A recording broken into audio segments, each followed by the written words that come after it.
OilCityBattles, real talk. Fella, introduce yourself. Yo, what up? It's Bard. Hello. Fucking sound awful again. 100 S Thompson to this battle rap thing. Good to be on Real Talk. Hello, Tony. Nice to see you. Welcome on the show, bro. Welcome on the show. If you can, as I do with everyone that comes on the show first time, if you can just go in and how you got into battling for me, bro. All right. Like for me, it kind of started like high school and shit. Like there was like these five or six people who would do all like fucking make films like fucking musical theater stuff, like fucking put on shows on like gigs and make like music videos and that. And then we'd all go and get pissed. And like what we would do when we got really drunk was like, I would have a rap battle, like just in the middle of the fucking Tyne Valley in Northumberland. Like, yeah, let's go outside in the car park and have a rap battle. And you know, we were shit, we were fucking terrible. But you know, you do that for long enough. It's like anything, and it's not like a God-given talent. And like just like freestyling is a skill, like you learn it like anything else. Uh, and then you know went to university. Like there it would have ended, except like met some people who weren't doing the same thing, just like getting drunk and like, oh, let's have a freestyle battle for a laugh, blah blah blah. And now that's kind of the angle that I've like come at it from. Like not, you know, it's not through music. Like I don't really like do the whole music kind of thing. I've come at it from more like general like performance kind of angle, and I think that shows in like the way I do like put verses together and whatnot. But yeah, like fucking towards the end of uni, I just like I was bored, I had nothing else going on, and I'm just like, all right, cool. There's a I think Wolverhampton was my first battle. I was meant to battle against some guy, and he no showed me. But Toucan was there in the fucking building. It was just like, yeah, well, do you want to do a freestyle 2-on-2? And actually, I think that worked out a lot better for me because you know it got me like a little bit more exposure in like the freestyle kind of side of things, like as a first battle rather than just like and being another fucking tryout or whatever. But yeah, cool. So that's like the angle that I've come at it from and whatnot. All right, cool. So first thing I'm going to bring up is let's go in on the whole you not writing DF blogs anymore. Like, I enjoyed them, bro. To be fair, you know, I always I retweet enjoyed them. writing them. I always enjoyed seeing who was picked on that week, if you get what I mean. Um, I'm a bit bad like that. That was one of my main reasons to join in or watch or read, I guess. So what happened, basically?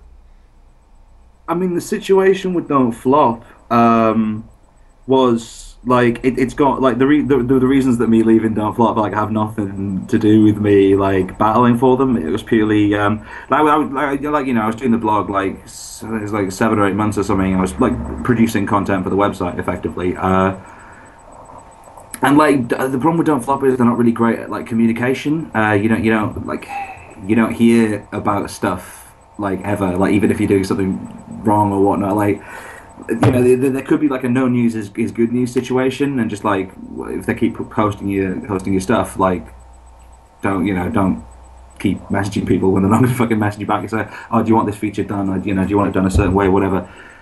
So I think you know Callum Martin and myself were just sort of getting on with it, with like making the whole like you know the content for the website generally happen. And then he comes to me like, oh, like why'd you delete your blog? And I was like, I didn't. I don't even really use my login details. I would just send the blogs to him, and he would upload them. And I was like, oh, your blog from like a week ago is gone.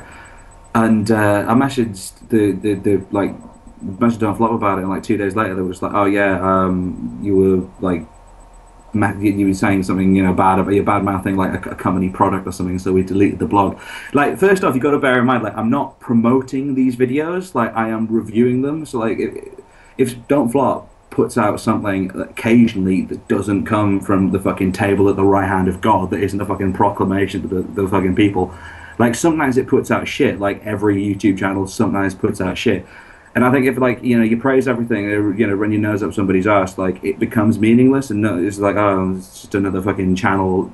If I did it like that, people might as well just watch the battles, and I write a little blurb to go underneath everything that says, oh, it's fucking brilliant, blah blah blah.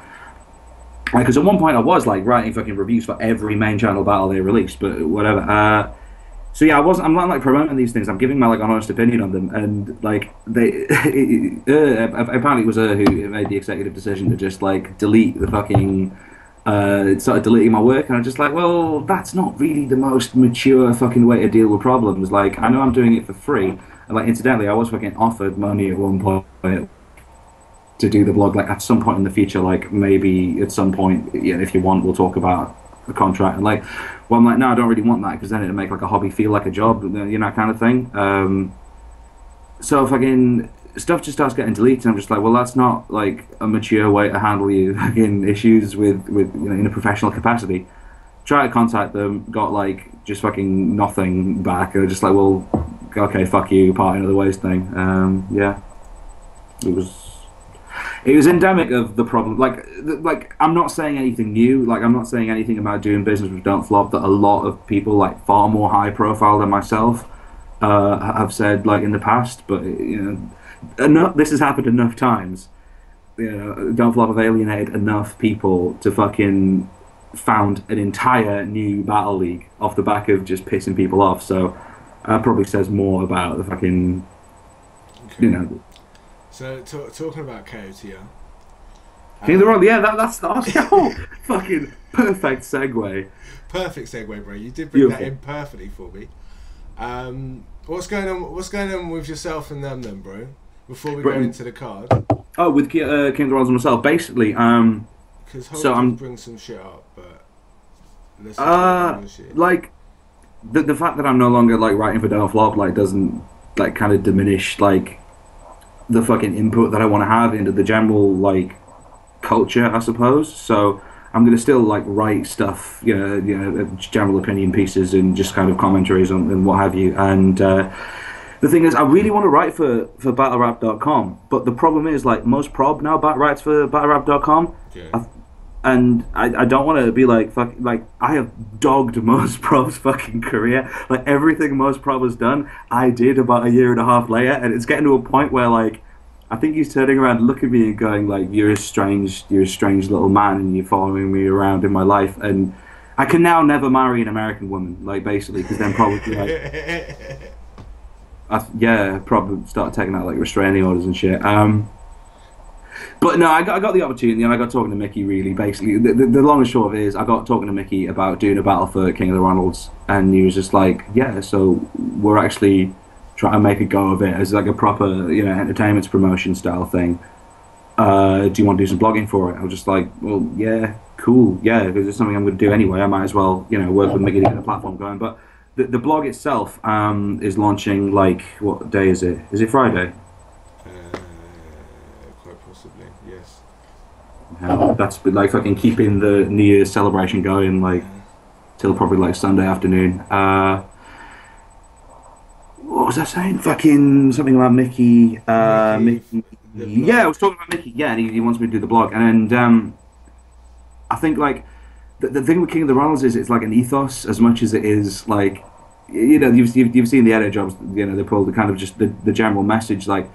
It is like a certain ethos that just happens to be presented through battle rap, and I think like what I'm going to try to do with the blog, I've got a team I'm putting together of just general like people that produce sort of content. Like, you know, we'll have pieces on battle rap, we'll have pieces on music, we'll have pieces on fucking fashion, video games, like everything. Like, do you remember when Vice was good? Basically, just trying to produce kind of a like a body of content just for people of a certain type, that the kind of person that watches King of the Ronalds will be catered to this fucking ongoing blog project. Yeah, and I'm also battling for them on Britain's Last. Let's move on, man. You're doing these segues on purpose now. I like this. I'll try to put you out of a job. No, bro. No, it's all easy. It's easy. This is the easiest show I've had, bro. Let's start at the bottom of the card, bro. DL versus JTC. Right, I'm gonna lie to you. Oh, you motherfucker. I'm not gonna lie to you. I actually didn't know who Deafening and DL were until today. So I've got to like find the card. Oh, fucking hell. Sorry, I just opened Facebook. Brendan O'Carroll signs up to make more versus Mrs. Brown's Boys. Mrs. Brown's Boys is fucking balls. It's like offensively unfunny. Britain's last, the card. I'm bringing it up now. My laptop's a whole fucking thing. Right, so we've got DL. DL's JTC. DL's battling. Right. Yeah. So the first two battles on the card, we've got DL versus JTC and JB versus Deafening. Like JTC and JB, both kind of my boys. Like both Team Forum nerd. So like I view these two opening battles as you know, Team Forum nerd versus another, like that, you know, that league that Mr. Reed does in a field. Yeah. Mr. Reed does a battle league in a field apparently, and like Deafening and DL are both from this league. So I kind of view it as like that. Like, so DL versus JTC. I think if like these opponents had swapped around, it would be two clear wins for TFN. So I think the way we've got it though, DL is like the better of the two. And JTC actually battled myself recently, like in Hull, about a month ago now. The footage is apparently dropping, you know, at some point when Chapo sorts his life out. But JTC put in like the best performance he's ever put in Hull, and that was like very recently. And DL, I think, is the better out of DL and Deafening. But I think if JTC like applies himself, he can beat DL. But DL's got a very nice, like, kind of natural, forceful cockiness, and you just like, you watch him battle and just go, all right, fucking. He kind of knows how good he is. I think he puts himself across as being a little bit better than he is, but he is good at what he does. So I know for a fact that JTC hasn't written enormous amounts of material already. We'll get. I think if he really knuckles down, JTC will beat it, but we'll beat DL. Sorry, but I think on an average day, knowing what I know about the battle, I think DL might take that. JB versus Deafening. I think JB's like it depends if JB has taken like enough lessons from his tryout, because he's incredibly good at like actually crafting and writing bars, but he does like a really kind of exaggerated version of what I did in a couple of my first two Don't Flop battles, which were like really kind of pause and like do the whole I'm going to tell you a punchline now. I think it's like he had a bar in his tryout, something like, it's easy to craft out of the air like flight collisions, and really kind of, I think if he delivered it like more naturally, it would have gone down better than it was, because it was a lovely bar, but it just, I think he has delivery issues at the minute. And you know, which if he's learned from, he will beat Deafening. Deafening, I don't know, man. He was all right. Like he got, I think, no, Deafening's the guy with the fucking fucked up under eyes, and he choked in the battle I watched. So yeah, I think JB is going to beat Deafening quite comfortably. All right, yourself versus Bombshell. Obviously, you're a battle rapper. You're going to say you're going to win, but this is quite a matchup to be common, because you've both been about the scene, let's be honest, you know what I mean? Like, you're both experienced battlers, so what's gonna happen, man? Like, right, so I'll say, like, cold, I'll admit right now, as a OilCityBattles Real Talk exclusive, I haven't written a fucking bar yet for Bombshell in the battles in 8 days. Like 5 of which I've got work, so I mean, it depends what Bombshell shows. Like Bombshell shows, it depends what Bombshell shows. Like Bombshell's style is like a massively exaggerated version of what I do. Kind of the whole like she clearly comes at battle rap from a very like performance, like actory based kind of angle, like I do. Like you know, like a lot of people are going at it now who kind of just don't make music. They just, because battle rap is fucking distinct from hip hop music now. Yeah, agreed. Battle rap is like full on. It's its own entity. Like you can battle now and never have made like a fucking lick of music in your life. Like we have faculty in Mark flown over Los Angeles to battle now off the back of not a bar of music. So like we need to really accept that the fucking art form has separated, and we, you know, the whole like, oh, he doesn't make fucking music, he's not a real battler. That mentality no longer holds. So like, but the thing with myself and Bombshell is like, I think I appeal to more of like the center ground than she does. Like she's a full on extreme like performance poetry kind of I don't know, man, because I don't want to like be all like shit talking her before the battle, but like I'm confident of a win over Bombshell, probably 3-0. Alright, okay. Bowski frequent thought. Frequent Thought's a funny little fucker, isn't he? Like, I think if you can learn, from his Toucan battle and write for the audience and not for himself, he can beat Bowski. I don't think Bowski will lose. Like, I think if Bowski loses, he will lose on camera. I don't think he'll lose live, because Frequent Thought is a very talented writer, but he's like, there's like intelligent writing and there's like clever writing, like where you're trying to fucking like write stuff that's like, oh, that's so fucking mind blowing, and you know, live with a live audience, they'll just go like, oh, I guess that was a clever line because I don't get it. But like, Frequent Thought needs to write for the audience and not for himself, and if he does that, he'll beat Bowski on camera. Bowski, however, fucking bastard, baby. He's just a funny fucker, and he just like clowns on people. He is a great person to watch live, man. That's all I can say. I've had him live. I've watched that man live. He's definitely a character to watch on a live performance. He's a fucking bro as well. Like, yeah, I was talking about my first ever battle in Wolverhampton. Fuck up. I was talking about my first ever battle in Wolverhampton before. Like, Bowski was the first guy to say like, oh, you're right, you battling tonight. Like, fucking reach out the hand and the welcoming hand. So like, Bowski's one of those guys who's fucking, as well as being thoroughly entertaining to watch, he's just like good for the fucking battle culture. Like, I think overall Bowski will take that, but Frequent Thought could take it on camera, but Bowski will win the meat of the battle. So Jitsu versus Conquer B. This is a good card, good battle. It's a good card, a good battle on a good card. Probably the one I'm looking forward to most. No pressure on either of them. Who's a winner? Like, Conquer B's obviously come out of nowhere and done like some really entertaining battles and shown like a serious aptitude for it in a very short space of time. Soul Jitsu kind of didn't get the immediate buzz, like, because we tried out at the same time, Soul Jitsu and myself. Like, he didn't get the immediate buzz, just a lot of people going like, oh, he's really good, he's really, really good. And then he did his fucking P Soldier battle, and people were like, oh, he's actually really, really good. Like, I think it's a really fucking evenly like matched battle, but I can envision myself saying that Soul Jitsu is better than Conquer B. Possibly. I can't really see myself saying that Conquer B is better than Soul Jitsu. They're both as good as each other, but I think Soul Jitsu just has proved more, so I think he'll take it.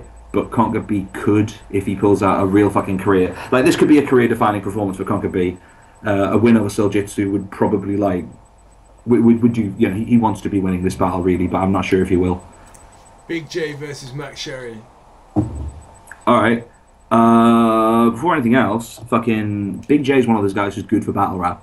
Like, he is, you know, he has like, there are Big J fans like out there. I am actually one of them. Like, I am amused by what he does. And he could be like, oh, I'm not battling fucking Max Sherry. Get me fucking whoever.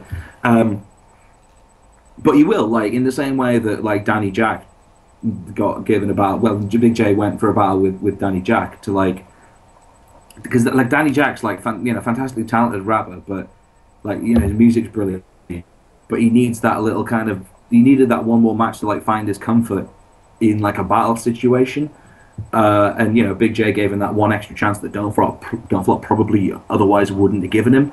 And you know, now Danny Jack, you know, you watch the Big J versus Danny Jack battle. Yeah. He's really good. He's comfortable with it, and I think that's the a similar situation with Big J and Max Sherry. You know, you can't question the heart of Max Sherry, the fucking, you know, the passion, the whole Naruto job that, you know, the whole Naruto thing that Max Sherry has going on, like the Ash Ketchum of battle rap. Like, you want Max Sherry to do well.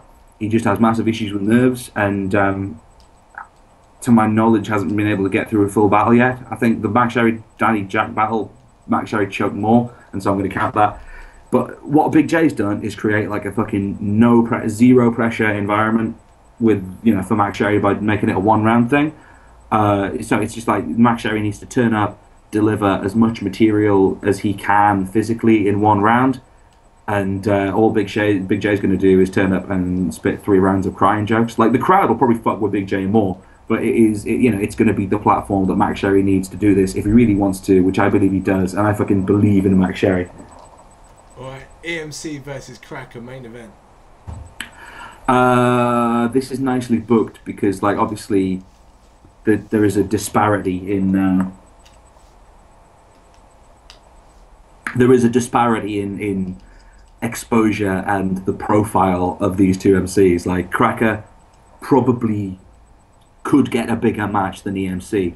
To be honest with you, I think Cracker is top tier in the UK. Like, by virtue who is left, like Soul's gone to Canada, Arcade's not doing it anymore, Tony D's quitting, blah blah blah. Like, if you look at who's actually doing it, like I believe Cracker is top tier in the UK right now. I think Cracker should battle C Major at some point, and we'll have like the British Source versus Ilmac or whatever, because Marlowe and Sheffield T will never battle each other like seriously, full all out. Although they really should.